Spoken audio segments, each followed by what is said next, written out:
Yep, it's going. We're good. Thank you, Paul. Thanks, Paul. And you can start to let Yep, people it's in from going. the waiting We're room. good. Thank you, Paul. Okay. What did you say, Thanks, Eric? Paul. And you can start to let Yep, people it's in from going. the waiting room. Okay. Hold Thank on you, one Paul. second. We've got a Okay. feedback issue. Can What did we you say, figure Eric? that out? Paul, and you can start to let Yep, people it's in from going. the waiting Oh, room. you got to mute. Okay. Can What did you we say, figure Eric? that out? Hi, everyone. Thank you so much for joining. My name is Alex. We are going to give folks a couple more minutes to join, and we're going to show a quick video while we wait for them.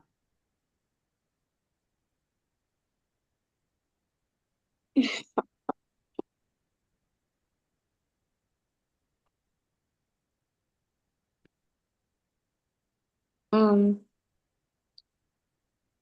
We don't hear the sound, Scott. Same.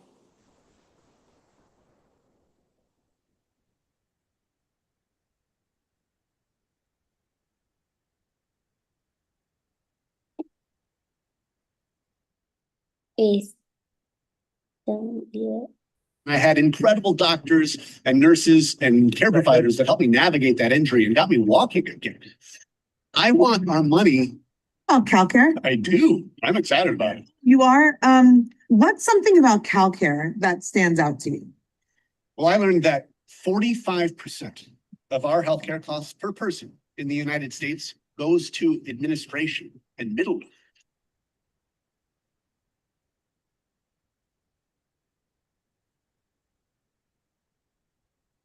When I was 18, I suffered a catastrophic accident that left me paralyzed. And I had incredible doctors and nurses and care providers that helped me navigate that injury and got me walking again.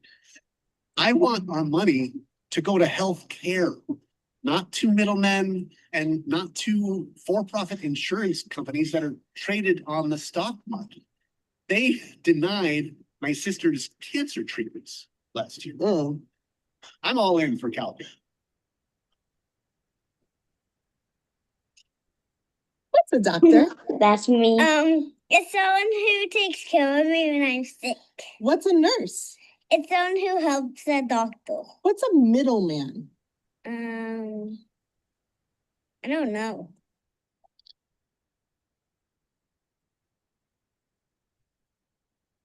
When the Luigi Mangione thing went down, my Canadian friends were like, oh my God, like what is going on with the healthcare system? Like how crazy is it actually down there that something like that would happen? It's like, well, it's not that crazy. You know, you just have to know the difference between your copay and your co-insurance and your deductible and your out-of-pocket max, right? And your deductible is what you have to pay with cash before your insurance kicks in. And then that's when you pay a percentage of that, which is your co-insurance until you hit your out-of-pocket maximum. Which is technically the maximum amount of money that you'd ever have to pay in a given year, but it's actually not because you're also paying monthly premiums similar to car insurance, right? And sometimes your employer will cover a percentage of those, but it's only a percentage, it's not the whole thing, right? And then you're thinking, okay, well then like what happens with my family? And that's a really good question. If you have a family, it's a new deductible and a new out-of-pocket maximum. You have to recalculate all that math until you figure out how much it's actually gonna cost you in a year, and it's really hard to budget for that. But the IRS is like, don't worry guys, I got you, I got you. We have something called an HSA. And that's something where you can put, it's a health savings account. That's where you can put pre-tax money into a health savings account that you can then pay for your copay and your co-insurance and your deductible and your out-of-pocket max, right? And it's like you get it at a discount because it's pre-tax dollars, right? You can only get that if you have a high deductible plan. And if you don't have a high deductible plan, you can only do it with a federal savings account, which is similar to the HSA, right? Put pre-tax money into a bank account, and then you can pay for the co-pays and the co-insurance. Is that it disappears if you don't use it in a given calendar year. Does your back hurt? Does your back hurt? Hey, Daryl, what's up?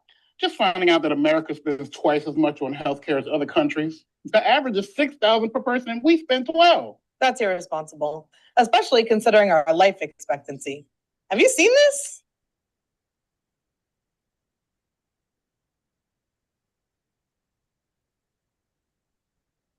Turks and Caicos is ahead of us. Do you think life expectancy is higher or lower than the average for Black folks in our country? Let's see what other countries with fun names live longer than us. Wallace and Petuna? Is that a cartoon? You mean animated people live longer than that?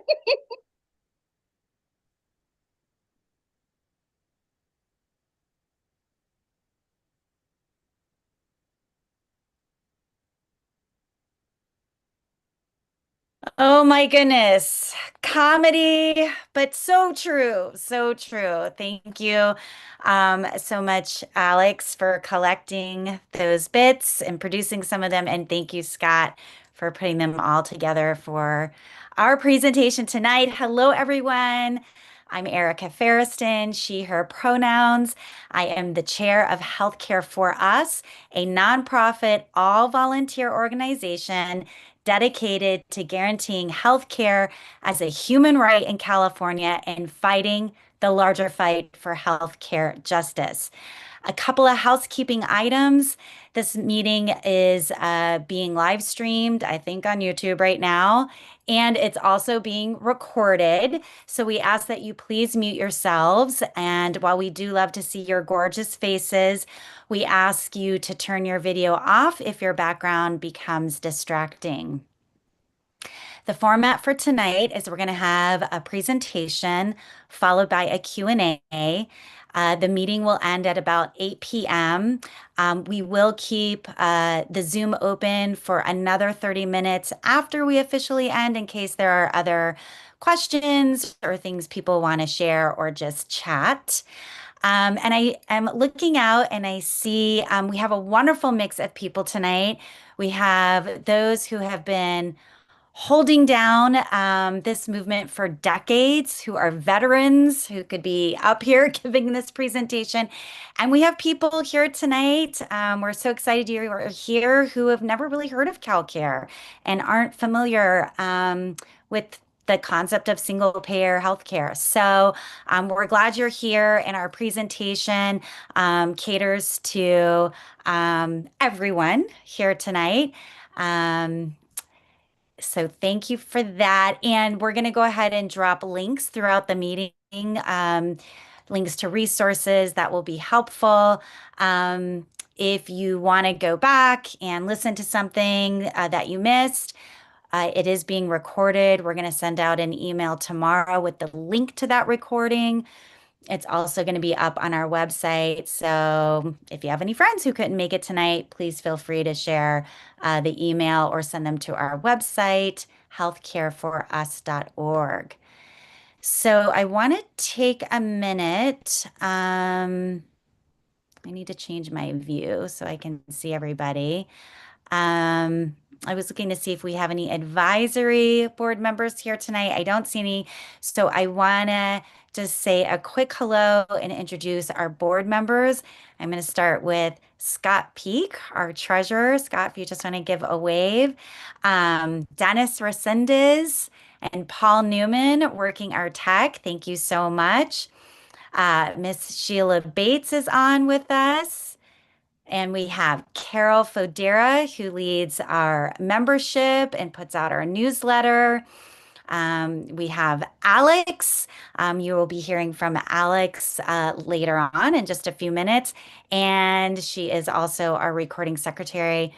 And we have, of course, co-chair, political wife, Gina Viola. Gina, I'm passing the mic to you. Thank you, Erica. Good evening, folks. My name is Gina, and yes, I am Erica's activist wife, and I use she, her pronouns. Even my children introduce Erica this way now. So thank you for being with us tonight, folks. Just a quick shout out to all that's going on, all that we're holding in our country, in our state, in our city, in our county.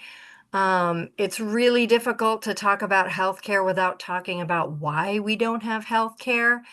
And we don't have healthcare because of racism, right? We didn't want to give healthcare to Black folks in America, specifically anti-Black racism. And we see that playing out, with Palestine A nod to Aaron Bushnell. I came across his quote again today. This is what our ruling class has decided will become normal.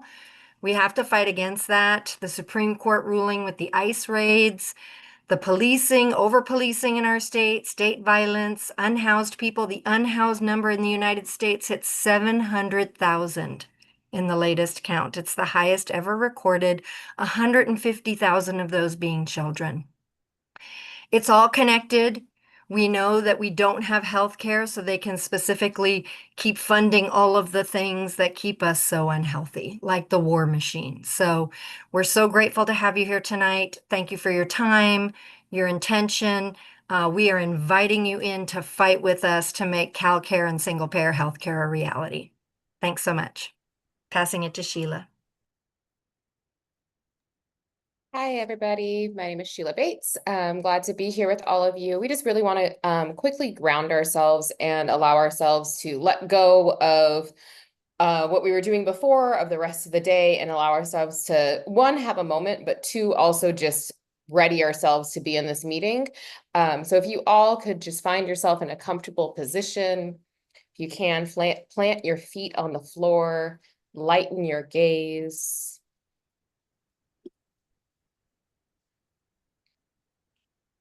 Just notice your breath, notice your heartbeat. We're grateful that you have both of those and that there's breath in your body, that blood courses through your veins. And we are fighting for a world where that is something that nobody has to ever doubt whether or not they're going to have the care that they need to be able to continue to do so. As Gina just uplifted all of the things that we are dealing with, from ICE raids to genocide in Palestine, to just all the things that we are individually fighting, just to honor that for a moment and allow yourself to just settle, drop your shoulders, pull them back, lengthen your spine, allow your lungs to have more room to expand. Try and sit up just a little bit taller, root your bottom and your hips into the ground, and allow the crown of your head to reach up to the sky. And I just want you for a second to just think about the world as we deserve it to be. The world as it's fitting for all of us here, including our youngest member of Healthcare for Us, Gus. A world that is worthy of us, a world that is reflective of care, of compassion, of love. What does that look like, feel like, smell like, taste like, sound like? Immerse yourself in that for just a minute. Breathe it in. Let it settle deep into your cells. Let it become one with who you are, how you fight, how you speak, how you move, how you live. And I'm going to be quiet for a moment, and I just want you to just go inward just for a moment. And then we'll all come back to the space and take a collective breath, and then we will move forward with our meeting.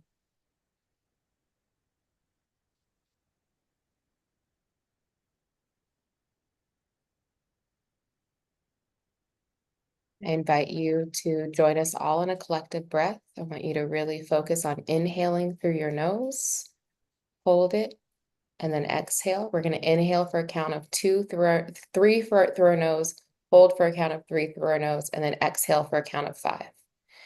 Inhale, 2, 3, hold, 2, 3, exhale, 2, 3, 4, 5. Allow your body to soften. Drop the tongue from your roof of your mouth because it's probably glued there. Unclench your jaw. And we're so happy you're here. We're so happy you're in this fight. And we welcome you. And we look forward to having a world wherein that healthcare is a reality for Californians. Thank you, Sheila. Hi, all. My name is Alex. I use she, her pronouns. I'm not sure if I'm supposed to be choosing the spotlights. Hi, I'm Alex. I use she, her pronouns. I'm on the board of Healthcare for Us. I'm also a mother of two, and my son Gus is on tonight, as Sheila gave a shout out to him. Hi, buddy. I'm so glad you're here. In my career, I am a bookkeeper and a CFO for small businesses. So that's the lens that I look at our work through. What is the cost to small businesses? What is the cost to us? What is the cost of it all? So I'm going to start the part of our presentation tonight that has to do with the problems of the current for-profit system. And one moment to get my slides. We are going to start with the cost of the current for-profit system on small businesses. So each year for companies that provide healthcare to their employees, they have to renew their insurance policy. So every spring, I get a report from the insurance reps that lists what the quotes are for the renewing policies for every provider that there is in California. This is a sample of the info that we got. I chose on the right in the second column, the cheapest option, HealthNet, all the way to the most expensive on the left being Aetna. So for a single employee, the minimum cost of insurance premiums this year was $7,700, and the most expensive was $13,000. For an employee who has a spouse and children, the cheapest was $26,000 and the most expensive was $45,000. I've also included the prior year rates for Blue Shield in 2024, as well as the rates for Blue Shield 2025. And so you can see the increase in the policy costs from the prior year were 6%. And just as a side note, there's nothing that regulates this. So insurance companies can raise their premiums as much as they want, and there are no rules and no one to stop them. Also, this does not reflect deductibles and out-of-pocket costs paid by the employees. It is only the premiums for medical coverage. Vision and dental coverage is not included in these numbers. Now let's look at what is the cost of health insurance as a percentage of employee salaries. So if we see a single employee making $100,000 a year, which is not the median income here in Los Angeles, but for round numbers, a single employee being paid $100,000 a year, their premium with vision and dental is $9,300. That's 9% of their salary. Up to a family with 2 or more children at $150,000, their premium is $35,000 and it's 23% of their salary. So this small business is paying $200,000 a year for health insurance premiums alone. Per employee, the insurance costs are between 9% and 23% of their salary on top of their wages. Monthly premiums for this policy were 6% higher this year compared to last. So what that meant was an increase of $600 for an individual, and for a family with children, the increase was $2,000. So now let's look at the cost of the current for-profit system on people with insurance. This is a separate client who is an individual. They are old enough to qualify for Medicare. You can see the plan name is the Medicare Supplemental Plan. Their monthly premium is $311. So the total due here is $933. That's 3 months of premiums. This policy was canceled for non-payment, but I'm their bookkeeper. That's my job. So I know that this policy was paid every month. When I pulled at the thread of why was this policy canceled for non-payment, this is the screenshot from the Blue Shield portal. What they did was they refunded 2 months of payments. You can see each month was paid timely. They fraudulently refunded 2 months of payments, sent the notices to an old, outdated address that no one collected mail at anymore, and then they canceled the policy for non-payment. This client had several months prior been diagnosed with a serious medical issue that required 1.5 years of constant treatment in order for them to survive. So what was the consequence of this policy being canceled? The following month, they received a bill from Cedars for $29,000. Now, this was just for a month and a half of care.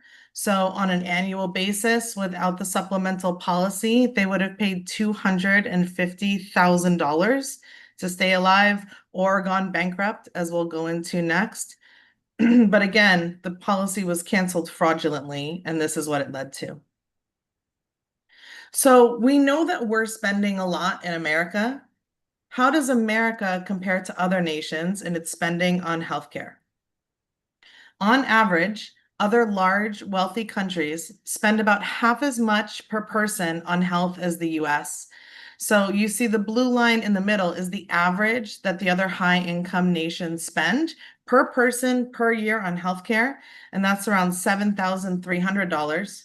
The green line at the top is the US, and we are spending almost double at $13,432. But if we're paying more, we surely must be getting more. We must have better care. We do not. Our maternal mortality rate is 3 times higher than the average of other high-income nations. If we look at it in this bar graph, you can see they've separated by country, but then also on the right, I underlined in red, it's broken down in America by race. So per 100,000 live births, our maternal mortality rate is 22 deaths on average in the US. But if you're Black in America, that number is 49 deaths per 100,000 live births. It's more than twice the average. So this is one example when we talk about the American healthcare system as medical apartheid. This is an example of the racial disparities in our current system. Also, they did a review in 36 states of maternal mortality rates, and they found that 84% of them were preventable. This is global life expectancy at birth. It's from the CIA.gov. And of all the countries in the world, we rank 49th in terms of our life expectancy. Healthcare costs are the #1 cause of bankruptcy for American families. The bar graph shows the top causes of bankruptcy, and medical debt is more than twice what the second leading cause of bankruptcy is. Also, as a side note, medical debt in America now exceeds all credit card debt. That's how bad it's gotten. And we can see from the bill from Cedars for $29,000 how quickly that medical debt can pile on to someone. Ooh, well, who profits from this? Total CEO compensation in the last 10 years. So this is just 7 of the insurance providers, and this is the compensation for one position. $1.7 billion over 10 years for one role at these companies. How many lives would that money have saved?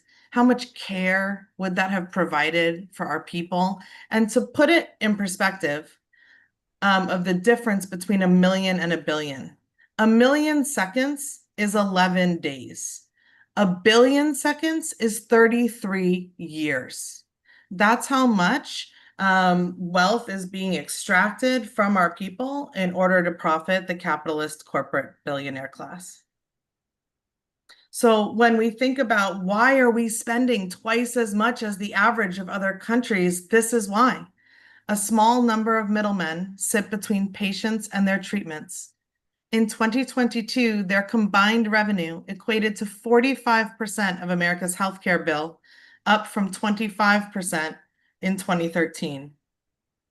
2013 is not a random year, right? Can anyone think or put in the chat of something significant that happened in American healthcare in 2012?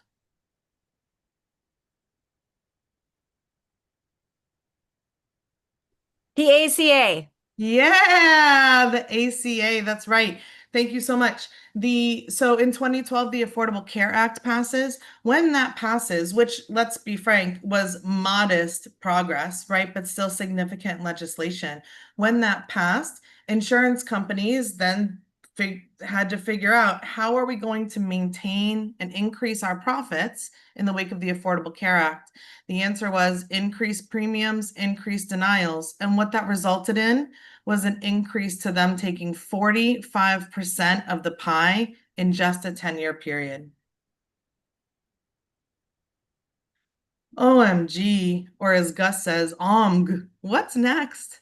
What could be worse than having the highest maternal mortality rates, systemic racism making outcomes twice as deadly for Black folks, everyday Americans going bankrupt so CEOs can bank billions, and being 49th in global life expectancy? Well, this last July, they passed the one big bill. And so as we're thinking of looking back and saying, what are the changes that have occurred in the last 1 to 2 decades that have made healthcare worse in America? And if we look at where we are now, is it going to stay status quo where it is? Is it going to get better, or is it going to get much, much worse? And the answer is it's going to get much, much worse unless we interrupt it. The big brutal bill means that 17 million Americans are expected to lose health insurance coverage by 2026. And 1/3 of Affordable Care Act enrollees, approximately 16 million people, will lose access to affordable health care coverage. The ACA subsidies are set to expire at the end of this year, and if they aren't renewed by Congress, which at the moment it looks like it won't be, then the projection is that insurance premiums for folks who are covered by the ACA will increase up to 66% next year. The big brutal bill cuts $1 trillion in Medicaid funding. Rural hospitals will lose more than $50 billion in funding. The big brutal bill cuts to Medicare will result in higher costs and fewer benefits. It strips Medicare eligibility from certain groups of legal immigrants, even if they've paid Medicare taxes for decades. And it blocks assistance for low-income seniors. This is just the short list, of course. The Center for American Progress estimates that an older couple with an annual income of just $21,000 could face up to $8,340 in additional healthcare costs per year.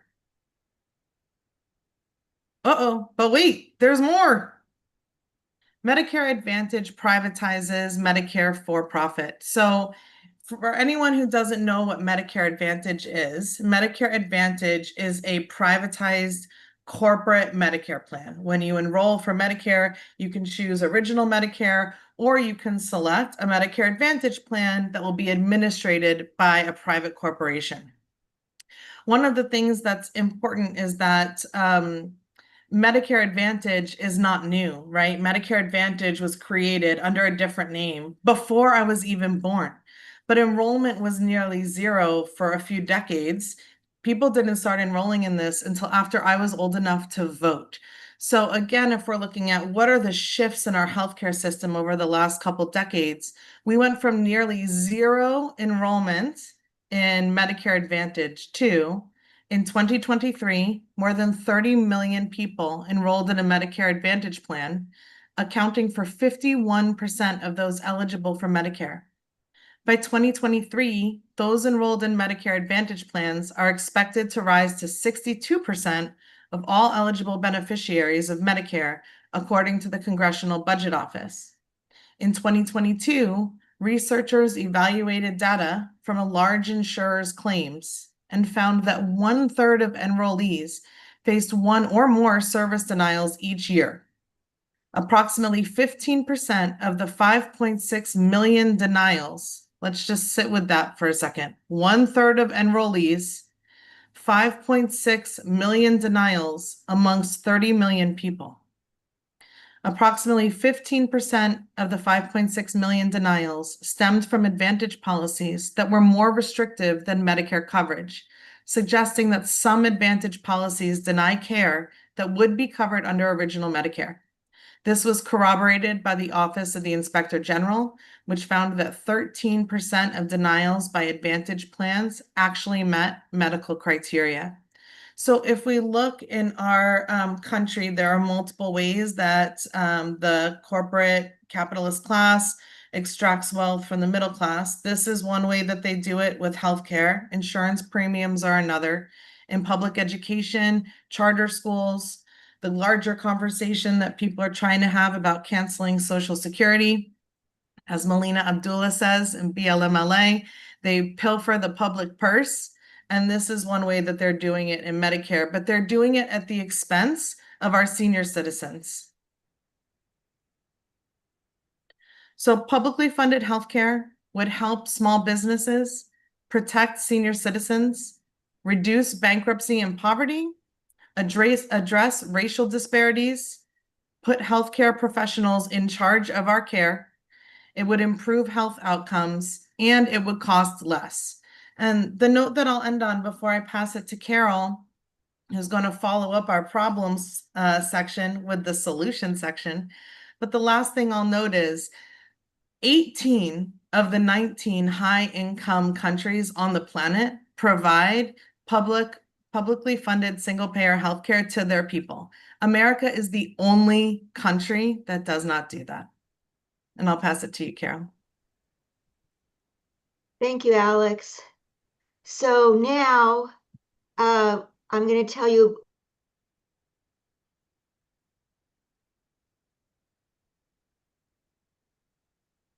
Carol, I think you're muted. It looks like she froze on my end. Oh, maybe she disappeared. She's still here. I see her on the participants. Okay. Do you have her slides, Alex? Do you want to do them, or I can I'm do showing them right now. Can you see it? Yes. Do you want to take this, Alex, or you want me to just go with it? I'll go for it. Go for it. Okay, so Carol's section, hopefully she'll be back in a minute and I can pass it to her. But Carol's going to talk about CalCare, right? So we have a bill at the state level. It's called CalCare.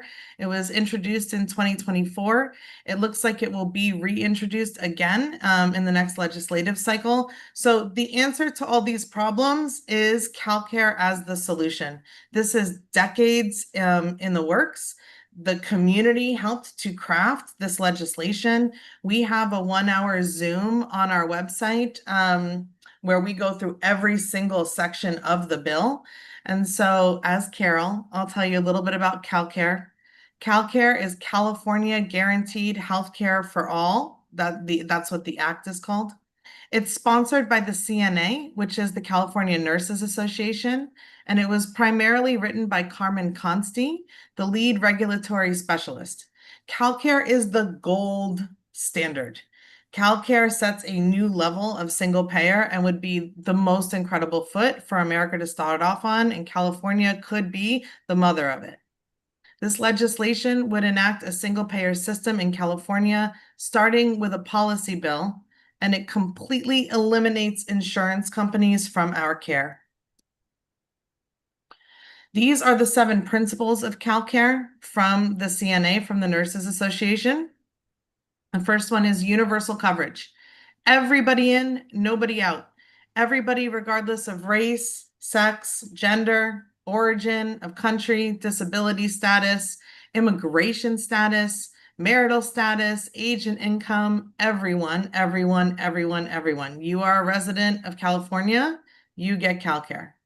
It's a single public program, single payer, publicly funded through progressive taxation to cover all necessary care in California, eliminating billions in bloat and waste and saving people thousands on their healthcare costs. And is Carol back? If Carol returns, will someone interrupt me? Okay. Yeah, she's rebooting her computer. Great. It has fully comprehensive benefits. So CalCare includes medical, dental, hearing, vision, mental health, prescription drugs, long-term care, and more. All decisions about CalCare or about care would be made between you and your doctors and your nurses, not by insurance companies and all of their millions of denials. You have the freedom to choose your care provider. Under CalCare, there would be no more in-network or out-of-network. You would have the freedom to choose any doctor or hospital you like, which is also incredibly liberating for people whose healthcare is tied to their jobs. CalCare is free at the point of service, so no more copays, premiums, or deductible. You go to the doctor's office, you give them your CalCare card, and you get the care you need. There's a just transition, which is funding and programs to protect and support. Oh, this thing popped up. Now I can't read it. Any displaced workers in the insurance industry. And the last one is patient care based on patient need. CalCare saves money, and it is a policy bill that needs to become law first. So the bill states that the California legislature, A, admits that there are problems with healthcare and that Californians need change. Of course, it establishes a comprehensive universal single-payer healthcare coverage program and a healthcare cost control system. So if you want big pharma to have some regulations and stop overcharging us, 3 to 10 times or more what other countries pay for their prescriptions, that's part of CalCare. CalCare creates the CalCare Trust Fund. The CalCare program does not start until the CalCare Trust Fund has the revenues to fund the costs of implementing CalCare. More great things in the bill. There's an advisory commission on long-term services and supports. There's a public advisory committee. There's an advisory committee on public employees' retirement system health benefits. So we know that our teachers and some unionized workers have health benefits in their retirement programs. They are the people at the table who decide on how that is addressed as we move to CalCare. There's a health workforce working group, and then there's also the Office of Health Equity to address disparities in healthcare outcomes and in care themselves. Now I pass it off to Erica. Thank you so much, Alex. Thank you for your presentation. Thank you for stepping up, doing Carol's part. And I see Carol just got back in. Hi, Carol. Welcome back. So yeah, I mean, this is CalCare is incredible. Just imagine if you had fully comprehensive healthcare for the rest of your life. What does that do for you right now? How does that change your daily life? How does that change your mood? Now, not only you have it for the rest of your life, your children have it. Your parents have it. Your loved ones have it. Your friends have it. Your neighbors have it. This changes everything. And this is why these board members dedicate time they don't have to working and fighting for this bill. And we are so excited that you guys are here tonight to fight for this with us. And this can happen. I'm going to tell you something. Just about every single social justice victory that we've had in the United States, it began at the state level. The 19th Amendment granting women the right to vote, that began with Wyoming, spread to 14 states before becoming law nationwide. The civil rights movement is often associated with the Federal Civil Rights Act of 1964, but the groundwork was laid in the states like New York, which enacted the first anti-discrimination laws. Other states followed. Then we had the federal action. Same story with marriage equality. Massachusetts led the way. More states followed. It finally became the law of the land. So now the time has come for California to lead the nation in establishing a free, publicly funded healthcare system for all. The time is now because we are at an inflection point. You know this, we see it. The people of this country are fed up with the chronic failures of a for-profit insurance system.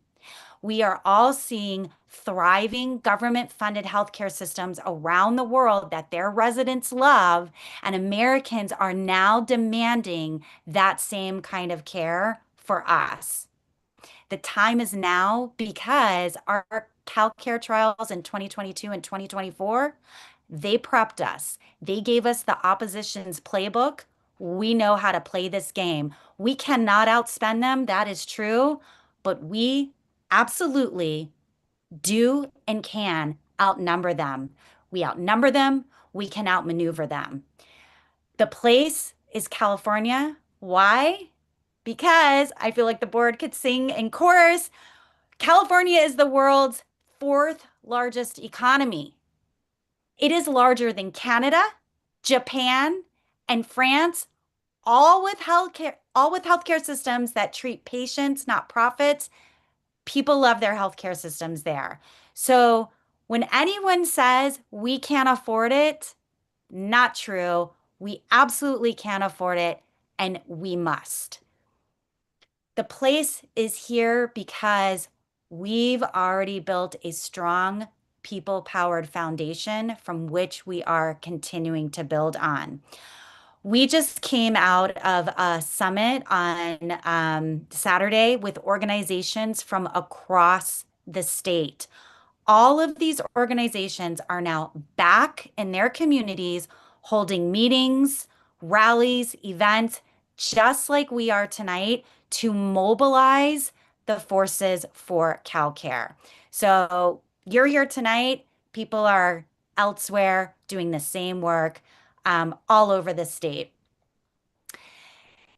The time is now and the place is here because in 2026, two vital factors will align. Number one, it's an election year.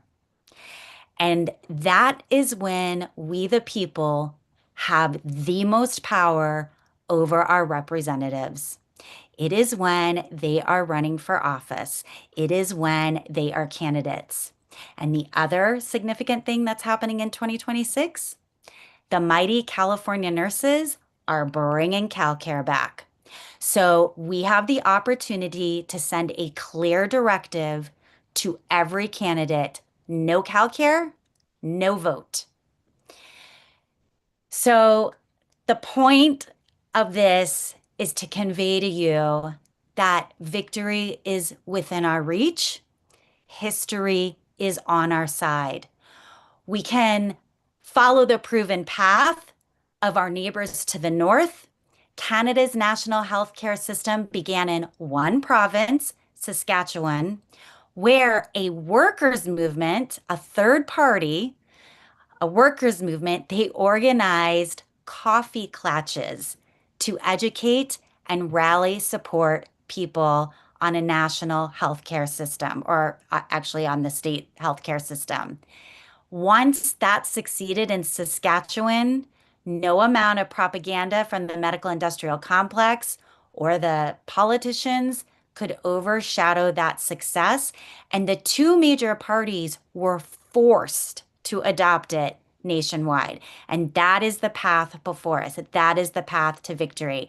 And this is where you can come in and make the winning difference, because you are the heart of this campaign to spread the word across California about CalCare and about how close we are to winning. The opposition cannot dim a light that the people are shining, and Sheila is going to show us how to shine that light so brightly that the politicians will have no choice but to vote yes on CalCare. Sheila, take it away. That's right. So we know that Newsom ran on and won on a campaign that included single payer healthcare, right? And as he trolls Trump, we're all seeing him right now trolling Trump and being touted as this liberal Democratic darling. I beg to differ. But as he trolls Trump, the greatest troll move would be to pass single payer healthcare, right? Not push forward crime of suspicion teams. We know that what suppresses crime is resources and people having their needs met, including having healthcare. It isn't just about protecting and saving Medicare and Medicaid and Medi-Cal as they're talking about in Congress right now. That's not all we need to do, right? That is the that is what they're presenting as the solution, right? But we know that what really needs to happen is that everybody needs to be covered by single payer healthcare, and it does not need to be any income limits. It doesn't need to have any limitations that we have currently on these systems. It needs to be expanded to cover everybody. That is the solution. So if you are down with that, we need you to do a few things, talk to others, and what better place to do that than at, a casual party, right? Erica spoke about how that was a winning strategy in Canada. There is a poll that is about to drop that allows you to tell us how you want to tap into the work, including maybe attending Alex's party on September 14th at 10:30 until 12 o'clock.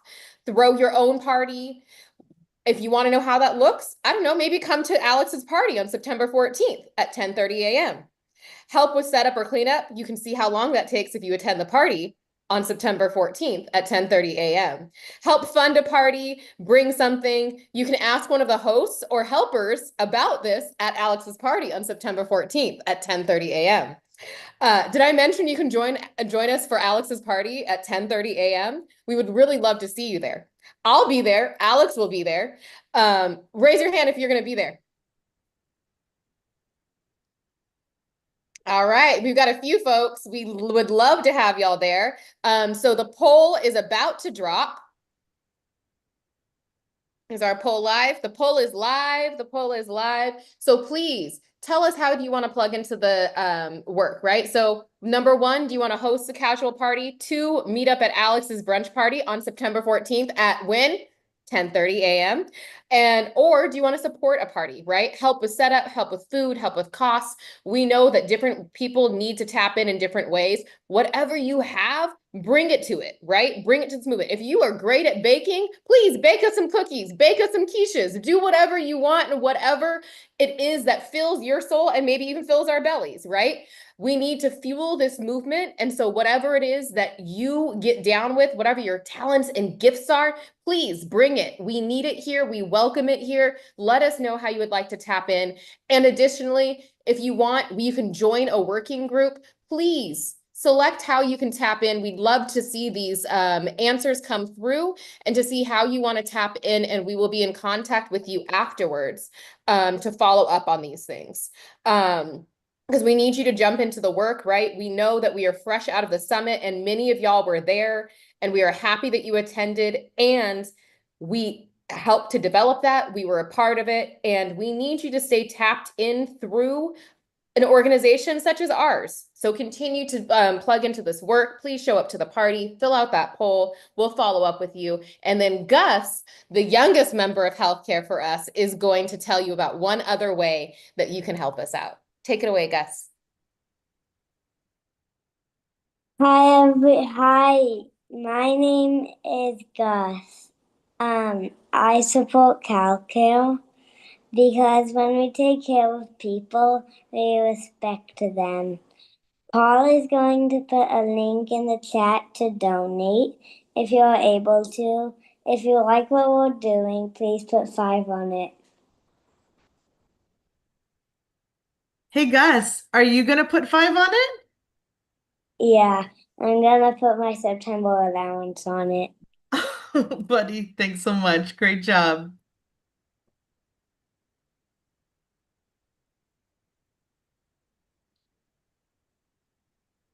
Do you want to kick it to Gina for Q&A? Yeah, Yeah, say I kick it to Gina for Q&A. I kick it to Gina. That's not fair. I have to follow the cutest presenter we've ever had. Oh, thank you, Gus. And I'm going to put 5 on it too right now. Okay, folks, let's go back to gallery view. I know we had a question very early on in the chat for you, Alex, when you put up the chart comparing the insurers. I think it was Diane asked about Kaiser, where Kaiser landed in any of that. I don't know if that came up in your research. You know, Kaiser is not one of the programs that is quoted for these policies because it's all in network and not all of the employees for this company have access to Kaiser, in my understanding. So it's not one of the ones. But I don't think, I mean, I guess I would ask a follow-up question, which is, what would it matter for Kaiser? Well, I know Kaiser is its own specific system, but in terms of the costs of health insurance premiums, regardless of what insurance provider we're using, the cost of premiums are very high and then come with additional costs. Is there an additional part of that that maybe I don't understand? Diane, do you want to unmute and clarify your question? Are you still with us? Yeah, I was just curious because it is a kind of a different system, but yeah, the premiums are very high. And there are occasionally co-pays, though for the most part you don't pay when you get there. So it's the closest thing that I've ever seen, and of course I was born with Kaiser, to single payer, but I still, even on Medicare, even with Kaiser, I'd rather have single payer. Well, and also to your point, thank you for sharing that. And to your point, you keep all your doctors at Kaiser, right? So your care doesn't change, only who pays it. Yeah, yeah. And if folks want to raise hands, I can call on folks if you have other questions for anyone and anything you've heard here tonight. Gina, I see in the chat, Lindsay Morin has a question. I'll just read it out loud. Does anyone know why people sign up for Medicare Advantage? What is the incentive? I can take a stab at that and then turn it over to some other board members. Well, for one, they run ads, and the ads are pretty enticing. It's also very confusing. A lot of people signing up for Medicare Advantage think they're signing up for traditional Medicare. They're not even aware that there's a difference. And they'll offer incentives like I think it's called Silver Sneakers workout program like at YMCA's and things like that, or all the MRIs you could ever want. I mean, they run these like weird promos. And so people think that they're getting something, but what they don't realize is when they need long-term hospitalization or serious surgeries, Medicare Advantage doesn't cover that. They get stuck with huge bills. So that's a little bit of an answer to it. I don't know if any other board members want to add on. Actually, Ryan Skolnick would like to speak Oh, to it. yes, please. Please, Ryan. Let's just say Ryan Skolnick is with the California Nurses. So excited to have him here tonight. Hi, I'm not speaking to you as a CNA member right now, though I'm speaking to you as someone whose mother-in-law just recently signed up for Medicare. So like Erica said, there's a lot of advertising, but not just in the terms of TV ads. Tried like 50 calls a day from during her enrollment period from Medicare Advantage plans offering her, hey, we can offer you this, we can offer you that. And the problem is, at face value, Medicare Advantage is a better deal because they're legally required to cover all the same benefits traditional Medicare is. And they are allowed to offer more benefits. Like sometimes it also includes Part D coverage. Sometimes it pays for more, so you don't need a Medigap plan. Sometimes it does offer things like the gym, but what they don't tell you, and they'll never tell you, is that Medicare Advantage also engages in prior authorization that traditional Medicare does not. Meaning, if you never get sick and never need health care, Medicare Advantage is great.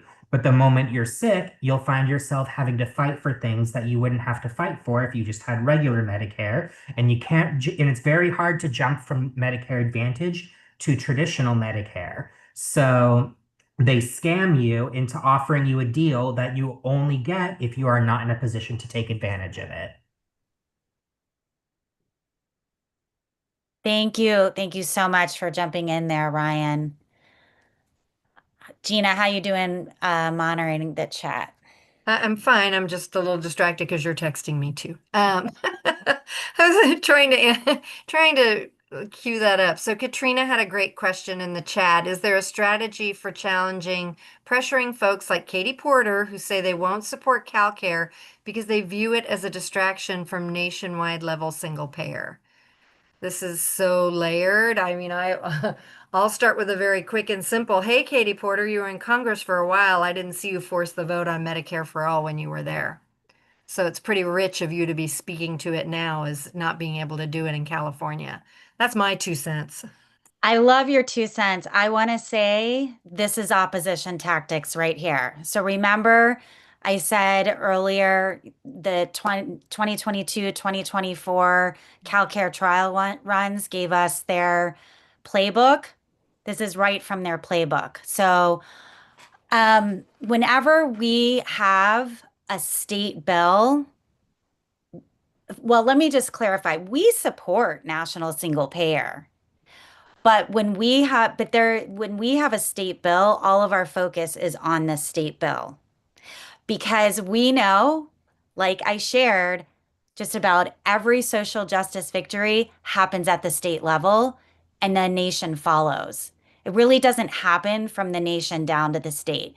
But this is a very clever opposition tactic, and you see this coming from a progressive Democrat. So I'm really glad you brought this up, Katrina, because it's such a great example, and I see that Gus agrees. So thank you for that, Gus. Hey, Erica, can I Yeah. add something that I just Please. thought? Thank you again, Katrina, for that question. But also, Erica, with your answer, when Roe was overturned, now we see all these efforts at state levels to guarantee reproductive justice and access to abortion rights.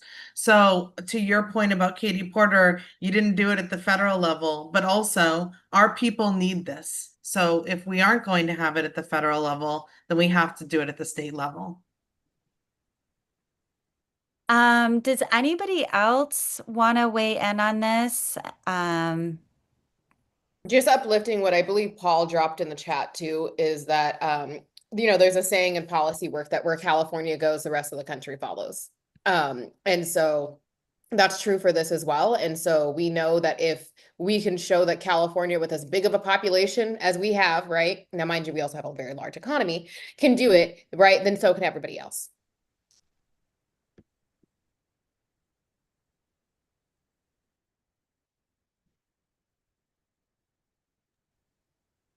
Also, what I will say, sorry, one more thing, is that California has a super majority.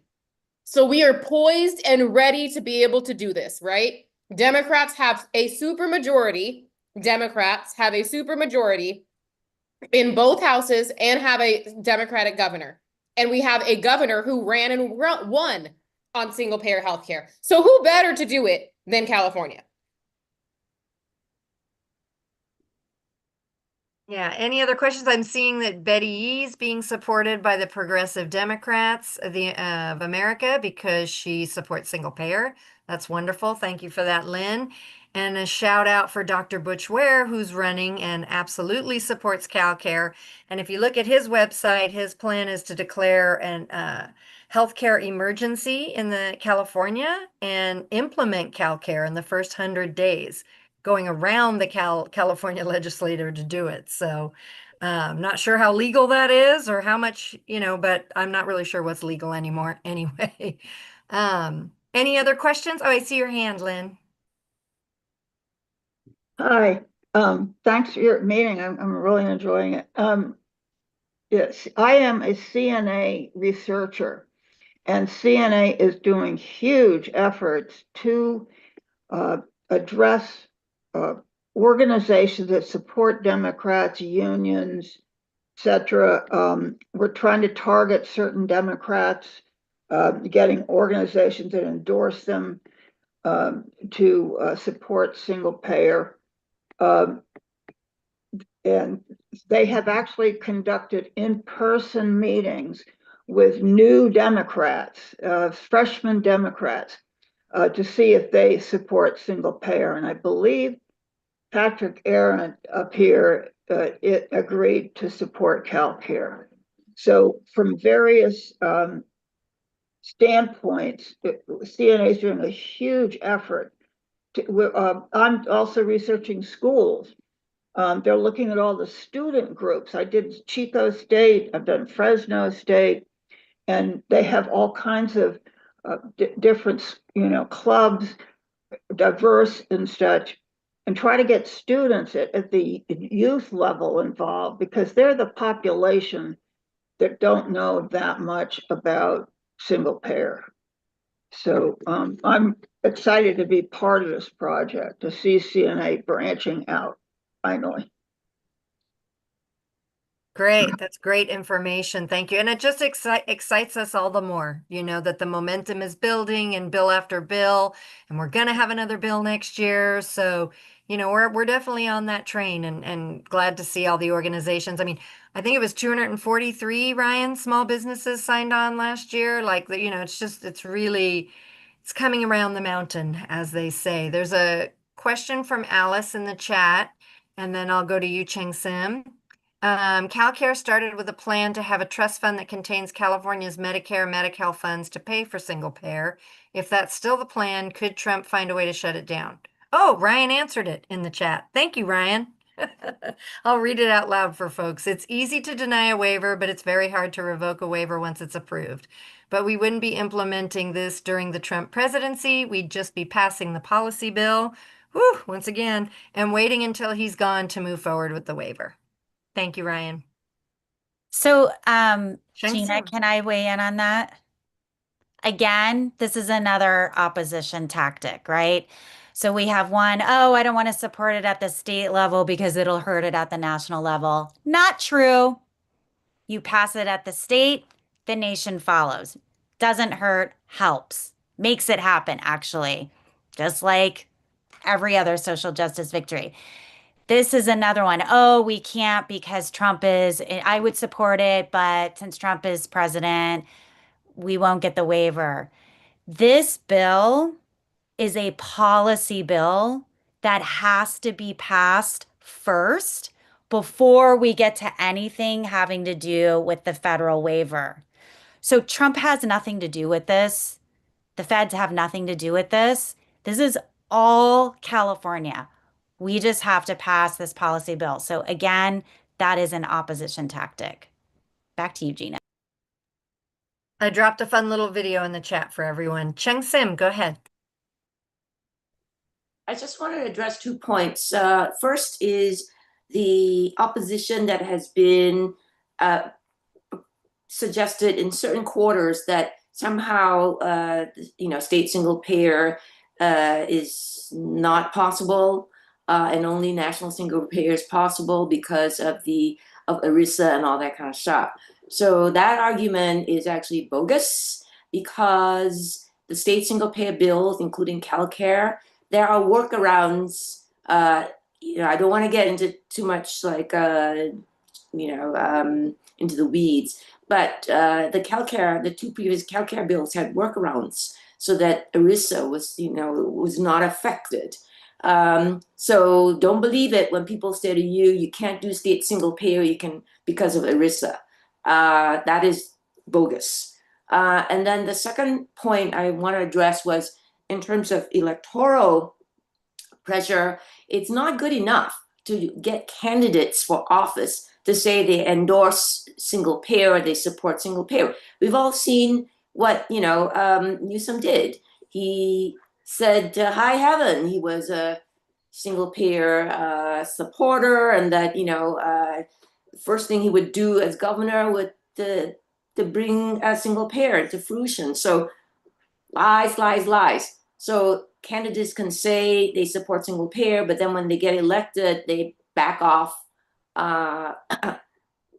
because they're trying to keep their donors happy. So when we do power mapping for any kind of electoral, on the electoral side, the work can't stop if the person that you've gotten to say, yes, I support single payer, gets elected. The work really begins once they get elected to make sure that they are held accountable. And the power mapping that we do, we pursue the electoral path, it must include targeting any, and it doesn't need to be like, you know, we don't need to target a lot of people. We need to pick one vulnerable elected official who broke their promise. They broke their promise. We got to do what APEC does. Like APEC does a lot of, you know, has a lot of money, but we have to do it. You know, we can't. It's not a money game for us, but it's a people game for us. That we need to pick the most vulnerable person who lied to us about the support for single payer and make sure they get defeated. To send the message that we ain't gonna play with you. Right?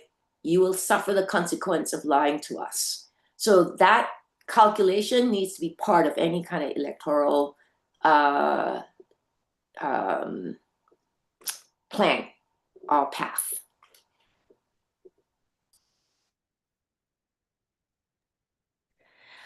Well, thank you, Chung Sim. Appreciate that. We do like to keep our promises and get everybody out on time. We are just a few minutes over. Again, we really appreciate you coming tonight. Let's go ahead and see the results of our poll before we close. Amazing. Amazing. Lots of people ready to jump in the work right now and join a committee. And so many of us are coming to Alex's house in our pajamas for Hey, brunch. can I just add? It's legit casual party. I told some of my friends, come in your pajamas if you want to, right? We're gonna have food and mimosas and coffee, and it's gonna be great. And you're all welcome. We'll send you the info for those who selected that, but please come casual. Thank you, thank you, thank you, thank you. Thank you, Paul Newman, for dropping the links. Again, there's the link to volunteer, join one of those working groups in the chat. There is a link to sign up for our newsletter, and of course, a link to donate. This is the end of our formal meeting. We are going to stay on Zoom for about another 30 minutes. If there are any other questions or things people want to share or just talk about, but if you have to go, you're welcome to leave and enjoy the rest of your evening. We're going to stop the recording now, and thank you all for coming tonight. We appreciate you. Yes, thank you, everybody. Thank you, Lynn. Lynn, I'm so excited One Payer States is going to be riding CalCare with us this year. Yay! We're thrilled. If you're a part of a union, help pass a resolution. Get at it. Know how. How did you hear about One Pair of States being involved? Well, I mean, I know you're on One Payer States, so I mean, I'm hoping that, you know, they're Well, gonna. I will, yeah. Yeah, We I'm need, hoping that with your involvement, like there'll be some we cross. I mean, actually we could, know they. So go ahead. we could actually use more California people in One Pair of States. Right now, there's only like 2 of us. Well, that explains why we didn't have much support from y'all for CalCare last go around because there aren't very many of you. That's good to know. Yeah. Interesting. Okay, I will figure out how we can partner up more on that because I do see, you know, the emails are great. Carol, were you going to say something about that? Yeah, there was a meeting tonight at 5 p.m. and Riley from CNA spoke about CalCare. I don't know what he said, but I know he was on the agenda. Oh, at One Payer States? Yes, yes. Yay. Oh, okay, great. So Great. because there's another, you scared me because there's another CalCare meeting, but it's not till the 30th. So the CalCare meeting, Riley was on a One Payer States meeting? Yes. Great. I've been kind of dropped back from them because I'm doing these research projects for CNA. Anyway, thanks a lot for allowing me to come and feel you're pretty much the only California group that has meetings where I can feel involved. We did create a Menlo Park for Medicare for All, but we don't really have meetings. So I'm gonna come to your next, the coalition one, the CUSP or something, when, I'm gonna go to that meeting too. 'Cause I Well, feel, Lynn, Great. I want to thank you. You've been in this movement way longer than any of us on here have. I know. Except for maybe one of our advisory board members, Akili, but he couldn't make it tonight. But Lynn, thank you so much for holding down this work. And you are a fierce fighter. And I know if it were up to you, one pair states would have fully backed CalCare the previous times. I know you were in there fighting, and we really appreciate you. So we're really glad to see you here tonight, and we're going to be Oh, so happy to thank, have you in CUSP as thank you well. so much. See you later, guys. I'm gonna do some more projects. Bye. Bye, Lynn. Hi, everyone. I just unmuted. This is Elizabeth Robledo in Fresno. Hi. Hi. Hi, Elizabeth. I'm glad you came. Thank you for the invite. I really needed this. You guys really came in clutch, and I appreciate the optimism and the focus. It's really nice, and I'm grateful. And I had a couple of questions. The first, it really is going to help me in the moment. There was a line about the surge in Medicare Advantage programs. So I get that they've been around for a while. Could we say ages? I mean, 20 years, 50 years? Do we know? I can answer that, and if I'm wrong and someone knows, please correct me. My understanding is that they were first called something about, risk HMO plans. They were created in the 70s. They were rebranded after Reagan, but they were created in the 70s, and then enrollment did not start until the end of the 90s. At first enrollment, they had 5 million or 6 million people by the turn of the millennium, but the coverage was so awful and it was such a disaster that 2 million people, 2 or 3 maybe even, dropped out as soon as they could. So enrollment then declined down to around 3 million, around 2002, 2003.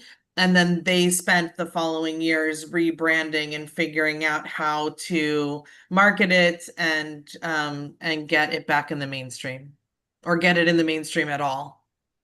Wow, that's brilliant. So my other question was that there was something mentioned at 2023, something specific or significant happened. I missed that line. Oh, that part was that slide is from The Economist, and it's talking about how from 20 that in maybe I need to just screen share or go back to the slide, but what it's talking about is how middlemen are 45% of our healthcare expenditures, and that in 2013 they were only 25%.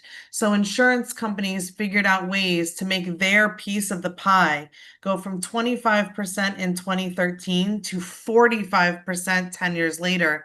And the reason that 2013 is significant is because it's the year following the passage of the Affordable Care Act. So Got once it. that passed, then they said, uh-oh, we better make sure we double down on our gains. And they did.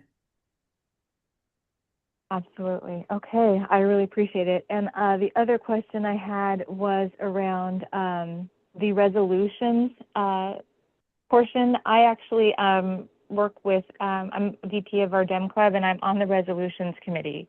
And we just got our bill for Palestinian human rights unanimously adopted into CD5. Woo! Thanks. Go, And Elizabeth.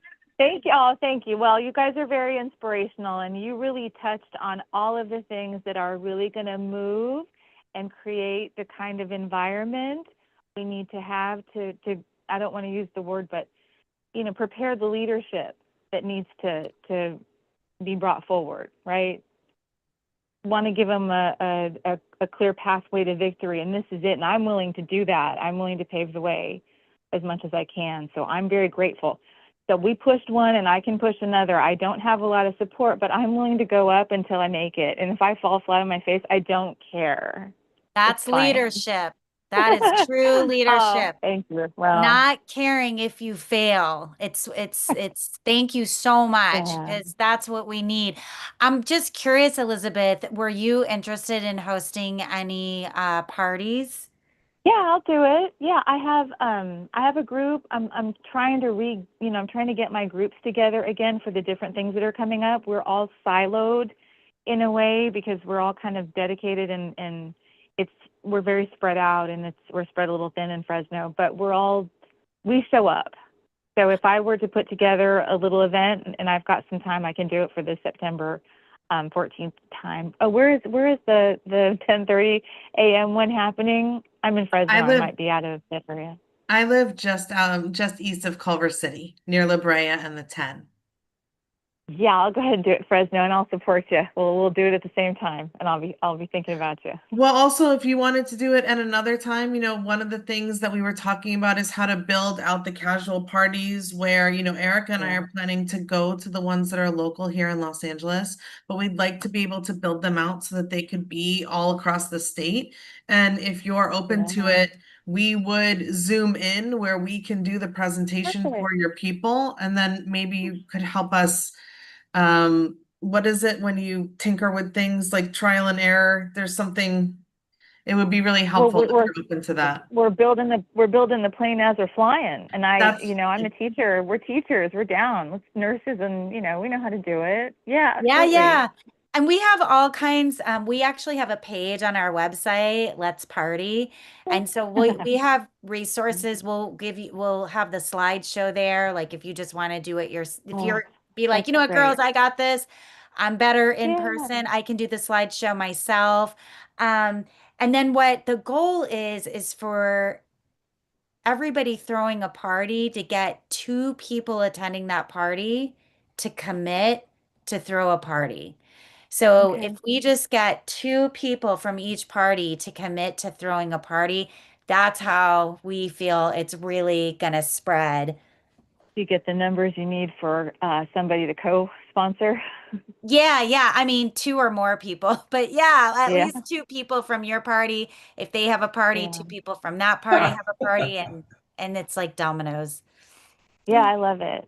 I really appreciate it. So, and I heard Ryan speak. I was so excited. So, like I said, I'm willing to do the resolution stuff as well, and I would be happy to take any lessons and any support that I can get because I'm dealing with it right now, and I'm formulating my game plan, and I've got a lot of support, and if I play my cards right, I can make a positive impact and get something moving. That's all I'm looking to do. Now I'm looking to do a lot more than that, but I want to help people, and I know this is good for everybody, and it's it's cost effective, and that's easy to sell. Yes, thank you. Thank you so much. And again, you can email us. We'll get back to you like with any kind of support that you need as well that we can offer with resources and links to things and contacts and stuff like that. So thank you so much. And we have links in the chat. Links in the chat for you. If you want to go to our website, we have everything you need. Awesome. I just watched the video as I was listening to the call on YouTube, so I subscribed and then I sent it to myself. So I'm going to go back and look and research, and I'm going to check the email again and go through all the information. I think there's a toolkit as well, is there not? Yes. Yeah, I'm just going to go in and do my homework and I'll be prepared. Thank you. I really appreciate it. Thank you. Thanks, Elizabeth. So excited to have you part of the team and moving some of the. I'm grateful. I'm grateful. I'll go ahead and exit and leave the group and give you guys some time to somebody else. Thanks, Elizabeth. I see, Thank you. I Good don't night. know who can take this. Katrina has another question about ERISA. I know Ryan would have been great at answering that. Anybody on here? What was the question? It says, is there anyone who I can discuss the ins and outs of ERISA and CalCare?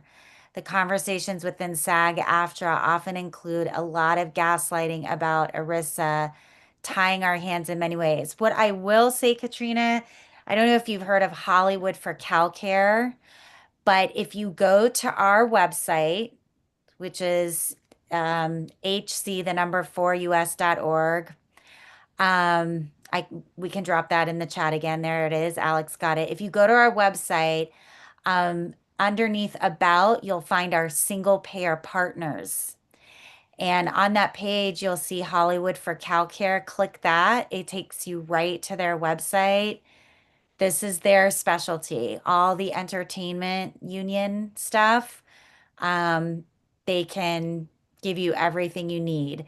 Other than that, I don't know if there's anyone on here that wants to take a stab at this. Oh, I just want to say that the last CalCare bill, they did have an advisory committee on public employees retirement system health benefits. So, and that was in response to concerns that people had about ERISA. There also is a flyer about unions, CalCare and unions, and that has ERISA information on that too. Thank you, Carol. Sure.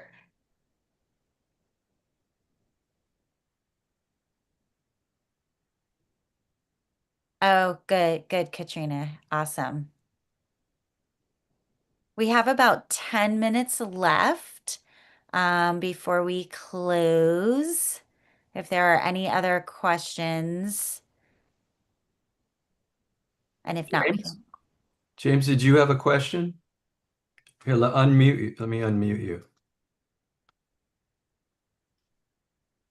I'm saying that I've been active and, instead of complaining about it, doing something like writing to the, senators, like, 'cause I got a letter from Alex Padilla, actually did get a letter, and that was something about, doing my part and, telling them to do the job. Cause, saying something about it. Cause and when you have a printer, you can get like 30 at a time, the different ones.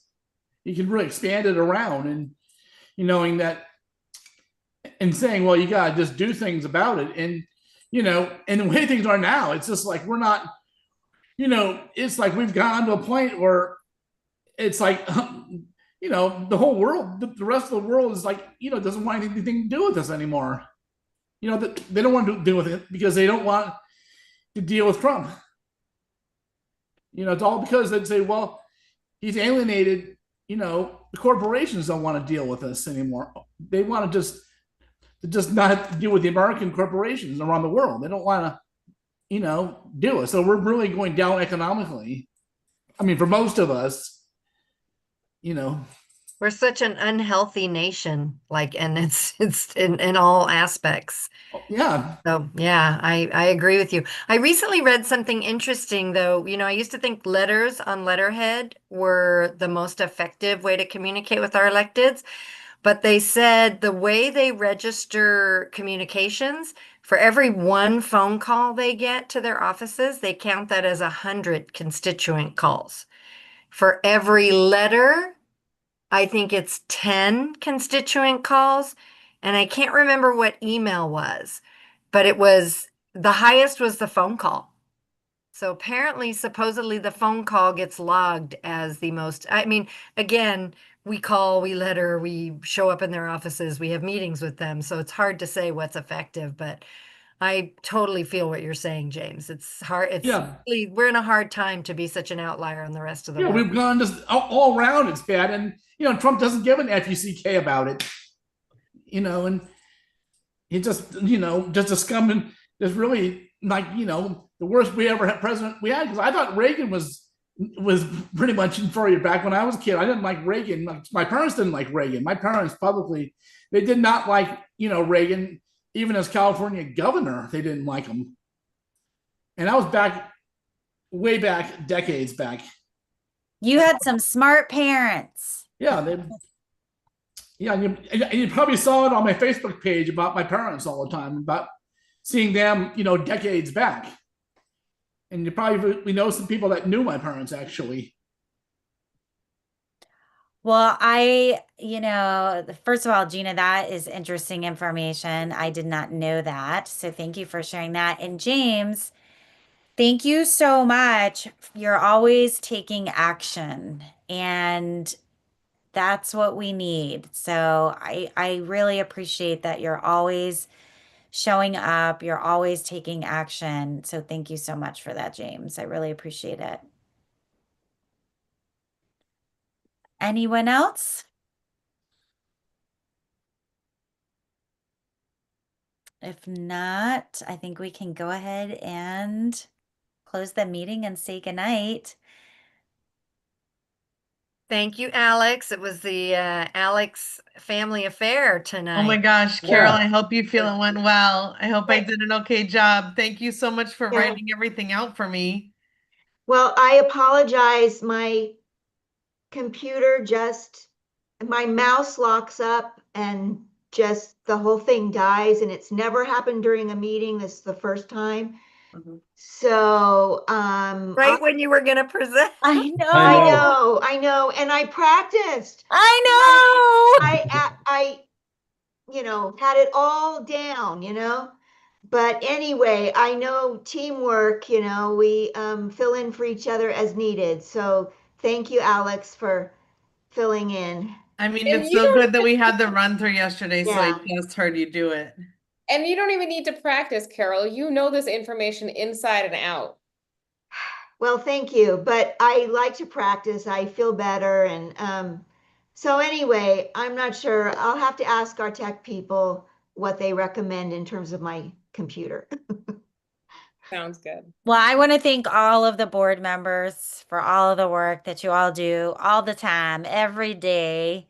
And I do want to thank Alex and Carol for leading this general meeting. It wouldn't have happened without your leadership and all the time that was spent putting information together. And so, love you Also, all. just thank you so much to everyone who held it down for those so many months with the summit.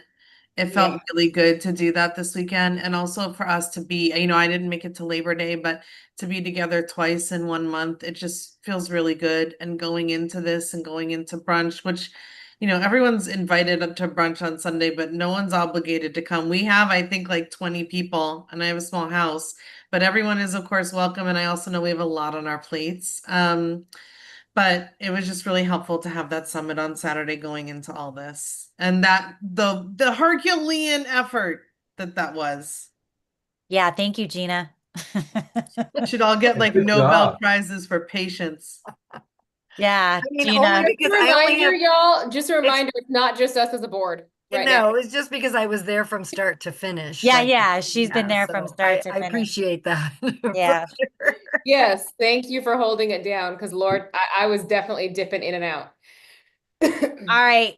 Love you Since all. we're Appreciate together, y'all. Thank you, I just want to everybody. thank Oh, Anthony Bye-bye now. for helping out on Labor Day at our booth. Yes, Anthony always shows up for us, always, and swooping in to jump in the car with Cheng Sim. Anthony. Yes, and it you was so are nice the seeing man. you in person at the summit, Anthony. I feel like I haven't seen you in a long time. not since Cuba. Oh, yeah, that was great. Yeah, and the summit was just awesome. I was so glad to be there and see you all. Yeah, thank you for all you guys do. You guys are just the best. It's awesome. Yes, and yeah, I was went out there with Cheng Sim, and yeah, we definitely had to be there for her. So thank goodness she was all right. Yeah. Yeah, absolutely. Well, I can't wait to see you all again. All right. Good night, everyone. Take Bye. care. Night, Bye, everybody. Leaving in 5, 4. Bye.